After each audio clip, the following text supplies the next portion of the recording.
March 5 marks the anniversary of the first CCP virus case detected in the greater Washington, D.C. metro area. While we are entering the second year of this pandemic, we learn the news that a Chinese netizen who refuses to modify her memory of the Wuhan lockdown was sentenced to prison. A long post on Chinese social media depicting 46 personal stories during the Wuhan lockdown last year landed the author in prison for 6 months. Zhang Wenfang, a Chinese netizen, posted an Our Stories-style essay under the account name Mali Lian Meng Liu on April 4, 2020.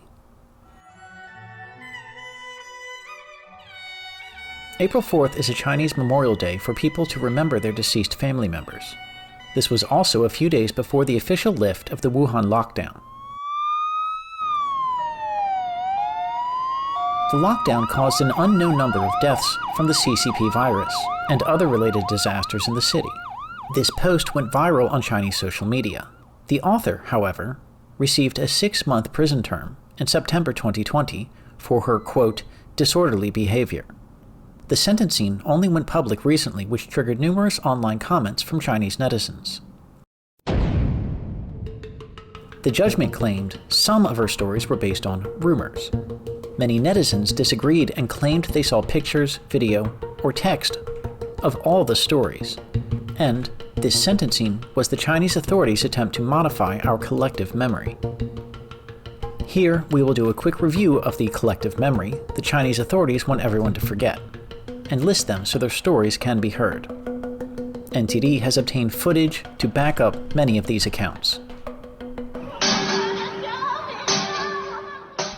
One person sat on the balcony of her apartment building and rang a gong to announce her mother was sick. That person's name was Lili Na. Fortunately, her mother eventually got treatment in the overwhelmed hospital and returned home on March 1st last year. One person was witnessed chasing a funeral car late at night screaming, "Mom."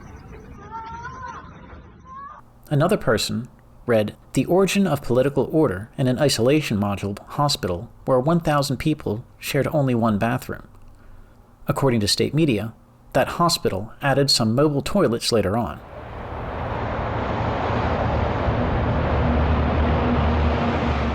There was a truck driver who drove on the highway, and no service area would allow him to stop, nor could he return home in Hubei due to the lockdown. His name is Xiao Hongbing. 一直在高速上面晃晃悠悠的跑了1个多星期了。 One story involves a 90-year-old person who waited in line to the hospital for days and nights in order to get a hospital bed for his 60-year-old son. Her son eventually died from the CCP virus. In another account, a 6-year-old boy guarded his grandfather's dead body for days at home and covered his body with a quilt.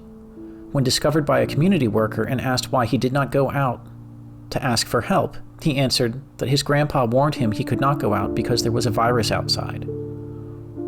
There was a pregnant woman who spent 200,000 yuan and was eventually refused treatment by the hospital because she couldn't afford the treatment anymore. Her name is Weng Qiuqiu. The very next day, the authorities announced the treatment for the virus would be free.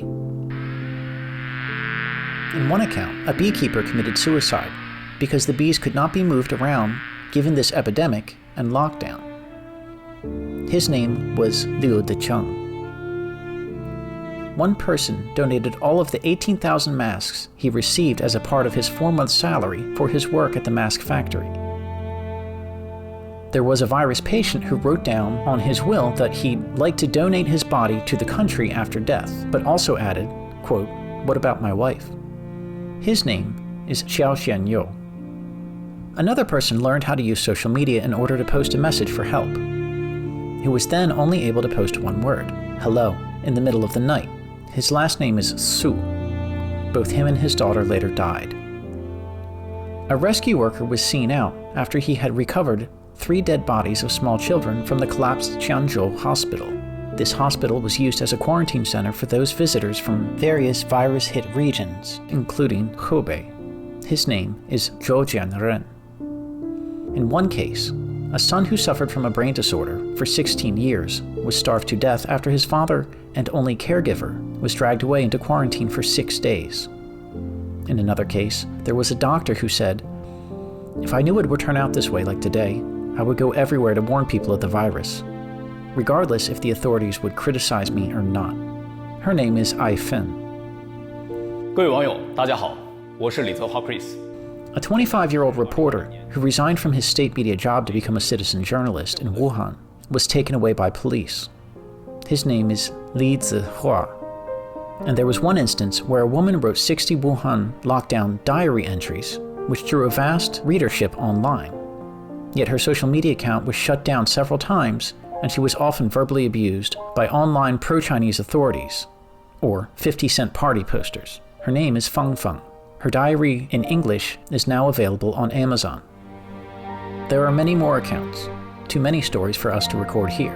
Hopefully, reporting on these few will ensure they stay remembered.